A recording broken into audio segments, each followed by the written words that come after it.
The Territory's Cash for Containers scheme that starts tomorrow could last less than a year. The opposition's indicating it could back out of the scheme if it wins the next election. The government says the break in bipartisan support will be exploited by a beverage industry that's desperate to see the scheme fail.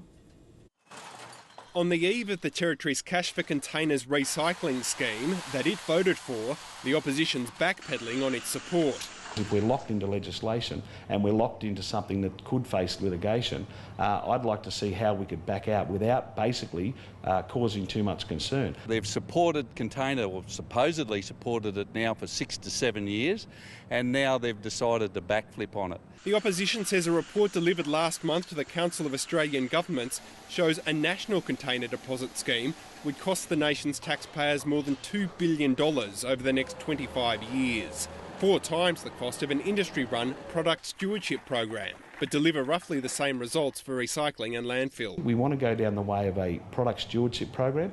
That's what they're advocating nationally, and that's something we should be doing here in the Northern Territory. But the government hotly contests the report's figures and says container deposit has a proven track record in South Australia. The stewardship scheme is a creation of the beverage industry, and once again we're seeing the CLP in the pockets of the beverage industry, and they should be ashamed of themselves. The opposition's also not wild about last year's ban on lightweight plastic bags. I'll bet you that there is no weight reduction in what's gone to the landfill compared to what was before the plastic bag ban was in. But it has not announced plans to can the bag ban.